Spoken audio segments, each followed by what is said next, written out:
si vous êtes en couple, si vous avez la chance d'être en couple. Alors évidemment pas pour des conversations un peu habituelles ou ordinaires, mais sur la retraite, je pense que c'est bien effectivement, puisque vous faites la retraite ensemble, eh bien de faire peut-être des mises au point que vous n'avez pas l'occasion de faire par ailleurs, etc. La retraite, la récollection, c'est toujours une étape spirituelle à partir de laquelle on sent un nouvel élan, et c'est bien de le faire ensemble. Et éventuellement, pendant la retraite, eh bien, de réajuster un petit peu ce qui mérite d'être mis au point. C'est une très bonne idée. Alors, les deux textes là, on va faire, si vous voulez, le deuxième, le dernier d'abord. Alors, c'est la magnanimité. Pourquoi la magnanimité? Alors, je vous cite le passage où j'ai trouvé, c'est dans le Garrigou-Lagrange, dans Le Sauveur et son amour pour nous. Et le Père Garrigou-Lagrange nous dit que les vertus morales vont toujours par deux. Ouais, il dit que c'est comme dans l'architecture, vous voyez, pour que l'ogive tienne, il faut les deux. S'il y en a qu'une, elle tombe, il faut les deux. Donc les vertus morales se complètent les unes les autres. Et Père Garrigou-Lagrange nous fait comprendre qu'il ne peut pas y avoir d'humilité sans magnanimité. Si on n'a que l'humilité, on va devenir pusillanime, peureux, etc. L'humilité entretenue seule peut dégénérer en quelque chose, une sorte d'abattement, une sorte de défaitisme, une sorte d'abandon, etc. Donc pour que l'humilité garde toute sa vigueur et toute sa valeur, etc., il faut qu'elle soit complétée par la magnanimité. Alors, qu'est-ce que c'est que la magnanimité? Alors, il donne d'autres exemples. Vous voyez, par exemple, la bonté et la force. Voilà deux vertus. Vous voyez, quelqu'un qui est que bon, il peut devenir un peu bonasse, si vous voulez, un peu trop conciliant, complaisant, etc. Quelqu'un qui n'est que fort, courageux, etc., il peut devenir un peu rigide, un peu dur, un peu... Donc il faut les deux. Retenez que les vertus morales s'équilibrent l'une l'autre. On parle souvent, vous voyez, de vérité et de charité, d'avoir les deux. La vérité, bien sûr, c'est tout à fait essentiel, mais quelqu'un qui prêche la vérité avec une certaine agressivité, avec une certaine dureté, etc., il dissuade, il décourage, etc. Donc il faut la vérité, mais avec la charité. Mais une charité qui est sans vérité, c'est plus de la charité. Ouais, bien sûr, il faut les deux. Alors, donc voilà le propos, si vous voulez, l'occasion pour laquelle on traite de cette magnanimité. Le chrétien, Jésus dit bien, apprenez de moi, je suis doux et humble de cœur, l'humilité, c'est la vertu fondamentale. Mais attention, il faut aussi la magnanimité. Alors qu'est-ce que c'est que cette magnanimité qui permet justement à l'humilité de garder toute sa valeur? Alors voilà, c'est saint Thomas d'Aquin, donc c'est le texte en bas, un deuxième. La magnanimité ne recherche que les grandes choses dignes d'honneur, sans S, mais il estime que les honneurs eux-mêmes ne sont presque rien. Il ne redoute pas le mépris. S'il faut le supporter pour une grande cause. Donc voilà, c'est le premier point. Vous voyez, comment il donne quatre critères, vous voyez, par rapport à la magnanimité. C'est d'abord par rapport à la réputation, par rapport à l'estime des autres. Voilà. Est-ce que voilà, nous sommes sensibles justement au qu'en dira-t-on, à ce que le pensent les autres, etc. Ça peut justement casser un peu notre vigueur, etc. De trop tenir compte des réactions des autres, etc. Ouais, donc, ensuite, le deuxième critère, c'est par rapport au succès. Le succès ne l'exalte pas et l'insuccès ne peut l'abattre. C'est très fort. Donc c'est vrai qu'on a tous tendance, quand les choses vont bien, etc., eh bien, à se sentir des bouffées un petit peu d'autosatisfaction, etc. Le succès nous exalte un peu. Et au contraire, l'échec, les déceptions, les désillusions, etc., eh bien, le magnanime, c'est quelqu'un qui résiste aux deux. Il ne se laisse pas embraser, enflammer par le succès, il ne se laisse pas non plus abattre par les difficultés.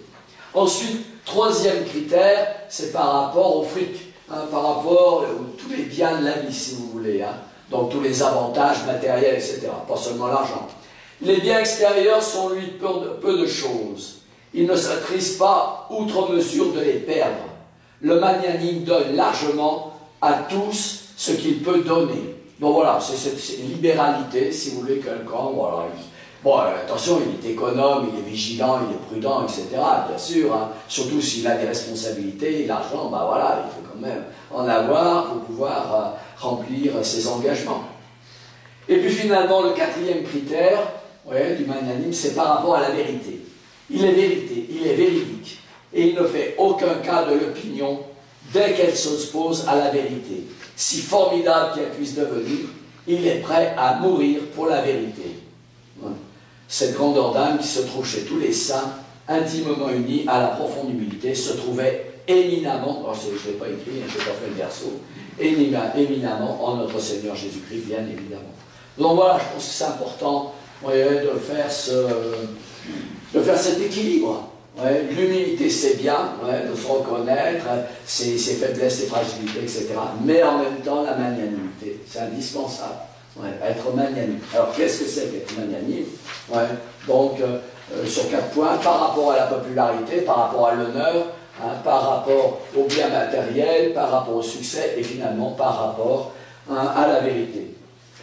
Ensuite, le premier texte, donc celui en haut, c'est le texte du Père Calmen. Il est très profond.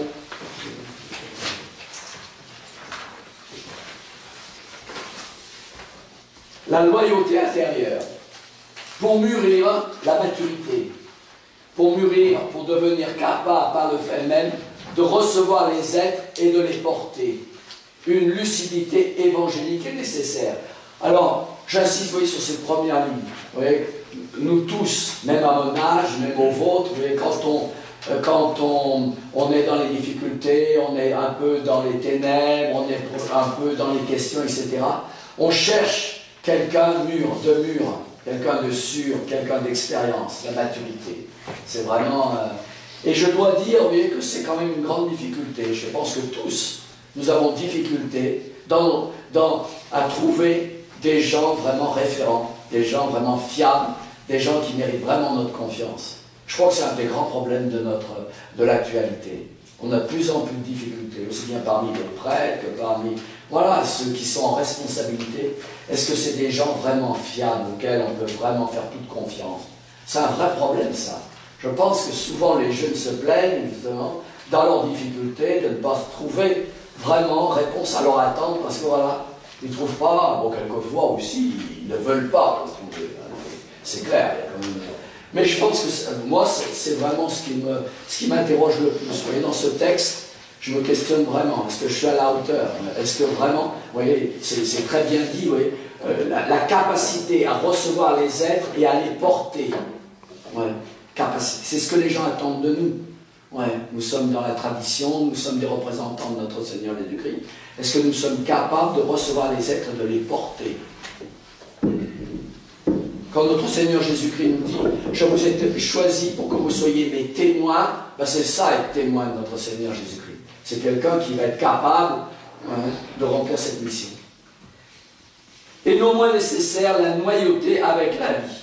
Ouais. Donc, quelles sont les conditions? Donc, tout le texte, c'est se dire comment je peux avoir cette maturité qui fait de moi quelqu'un de fiable, quelqu'un de confiance, quelqu'un auquel on peut se reporter vraiment absolument toute sécurité. Quelles sont les conditions? Ouais. Alors il dit que c'est la lucidité évangélique et c'est la loyauté avec la vie. Qu'est-ce que c'est que la loyauté avec la vie? Comment exprimer cela? Par contraste peut-être, c'est-à-dire prendre l'inverse. Quelqu'un qui n'est pas loyal avec la vie. Bien souvent c'est plus facile de définir les choses parce que ce qu'elles ne sont pas par le défaut, plutôt que parce qu'elles sont. Ouais. Alors on va définir, si vous voulez, la loyauté intérieure, eh bien, par son opposé, quelqu'un qui n'est pas loyal, quelqu'un auquel on ne peut pas se référer. Observez un être qui s'est mis à l'abri d'une manière ou d'une autre, qui s'est esquivé habilement des devoirs et des croix que la vie lui proposait, qui s'est protégé égoïstement contre la vie. Un tel être ne mûrit pas, n'atteint pas ses vraies dimensions. Il reste un mognon d'homme. Hein, vous avez un bras, ben, il n'y a qu'un mognon, il n'y a pas de reste. Et un mognon de chrétien. Écoutez bien, le péché par omission, qui peut prendre des formes subtiles et cachées, est un de ceux qui s'oppose le plus à la maturation. Donc ne pas faire son devoir, s'esquiver, échapper, s'épargner. Et qui infantilise le plus sûrement les hommes. Ouais, retenez ça. Hein. Le péché d'omission, c'est ce qui nous infantilise, qui nous rend incapables d'assumer. Si un trop grand nombre parmi ceux qui ont charge d'âme ne savent pas comprendre, ben, il s'agit des curés, il s'agit des parents. Hein. Pourquoi les âmes ne trouvent pas dans leurs parents, dans leurs pasteurs, des gens capables de les comprendre? C'est parce c'est pour avoir évité de vivre. Ils sont passés à côté des déchirements que demandait la fidélité à Jésus-Christ au cours de leur vie. Ils ont été déloyaux avec la vie. Ah, c'est très puissant. Hein. Bon voilà, la véritable interrogation, c'est ça. Quelqu'un qui fuit les difficultés, qui n'assume pas ses problèmes, etc. Forcément. Et on en voit même des personnes qui sont âgées, etc. Et des gens qui s'apitoient sur eux, qui se plaignent, etc. On a vraiment l'impression que c'est des caprices de gosses, quoi. C'est des gens qui ils sont que derrière, ils ont beau avoir les cheveux blancs ou être chauds, il n'y a rien derrière, quoi. Parce que c'est des gens qui, justement, il n'y a pas de colonne vertébrale, il n'y a pas de substance derrière. Pourquoi? Parce qu'ils ont tellement été égoïstes, ils sont tellement toujours étudiés, justement, de s'épargner, de ne pas trop souffrir, etc., que finalement, il n'y a plus rien. C'est l'ombre d'un homme. Alors, le deuxième paragraphe. Une autre condition pour mûrir est de demeurer près de Dieu et de ne pas s'arrêter de prier. Ah, ça c'est important. Il y a les deux. Il y a le côté nature, où je dois justement me confronter aux difficultés, etc. Et il y a le côté, évidemment, de la grâce. La maturité, c'est surtout une question de grâce, bien sûr. Alors seulement, on est mordu par l'expérience sans être détruit par elle. On éprouve la vie et ses grandes leçons, mais on résiste à la vie, à ses possibilités redoutables de nous désespérer. C'est très fort. La vie, elle a des capacités redoutables de vous désespérer. C'est vrai que j'avais quand même des situations extrêmement difficiles, capables de vous désespérer. S'il n'y a pas la grâce derrière, on reste jeune, d'une jeunesse jaillissante et pourtant averti. On participe à la jeunesse de Dieu. On acquiert son expérience en Dieu. C'est alors que la maturité est vraiment ce qu'elle doit être, c'est-à-dire une dimension de la jeunesse, la profondeur de la jeunesse. Et j'ai remarqué, moi, justement, j'en ai rencontré dans ma vie, vraiment, de ces gens, justement, qui font preuve de cette maturité, et pour moi, c'est vraiment Monseigneur Lefebvre. Eh bien, ce qu'il dit, c'est Monseigneur Lefebvre était d'une très grande jovialité. En même temps, il y avait quelque chose de très frais, une fraîcheur d'âme incroyable. Il plaisantait très facilement. Il avait même un côté taquin. Donc, Monseigneur Lefebvre, attends, mais c'était un bonheur, quoi, parce que voilà, c'est pas le homme, la maturité, mais alors elle complètement assombrissante, le type est toujours dans sa réflexion, etc. Non, il fait ressortir justement, vous voyez, que cette maturité va très bien avec cette jeunesse d'esprit, avec cette fraîcheur d'âme, avec cette confiance dans la grâce de Dieu, avec cette espérance, etc. Moi, vraiment, celui qui, dans ma vie, illustre mieux, j'ai eu le bonheur quand même de fréquenter un Monseigneur Lefebvre, c'est vraiment ça. C'est vraiment ça.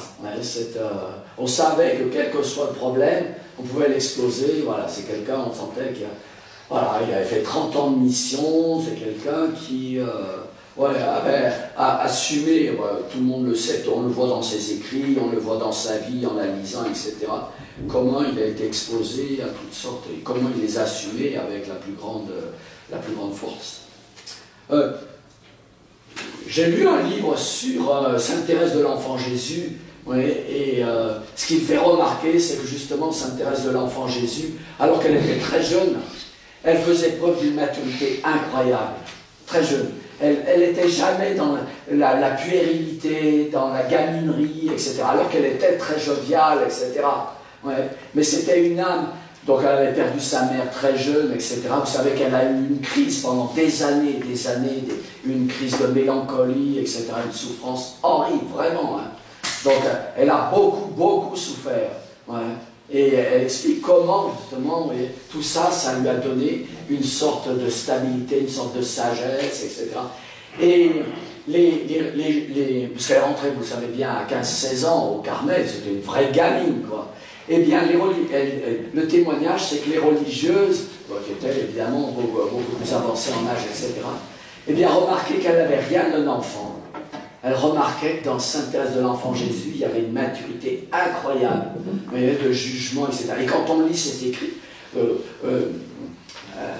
les écrits, je ne sais pas si vous connaissez les souvenirs de Sainte Thérèse de l'Enfant Jésus, c'est des confidences d'une de ses sœurs, qui était plus âgée donc, et qui prenait sa sœur Thérèse de l'Enfant Jésus comme directeur de conscience finalement.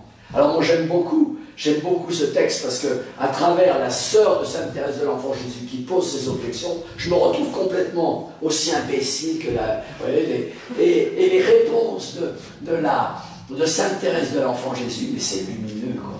Moi je suis prêtre depuis 46 ans, mais je prends vraiment mes leçons là-dedans quoi. Il y a une maturité là-dedans incroyable. Ouais. Conseils et souvenirs.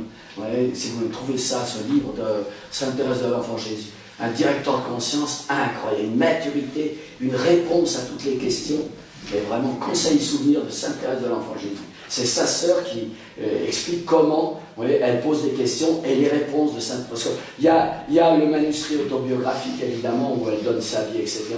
Mais là, c'est sur le livre, c'est pris sur le livre, et c'est des questions qu'on se pose tous, quoi. Et on voudrait des réponses. Il est d'une sagesse incroyable, d'une maturité, d'une profondeur extraordinaire. Je vous le conseille beaucoup.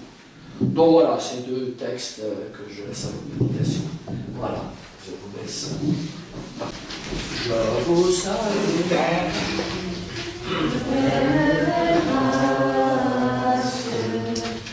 Le Seigneur est avec vous. Vous êtes bénie entre toutes les femmes. Et Jésus, le fruit de vos entrailles, est béni.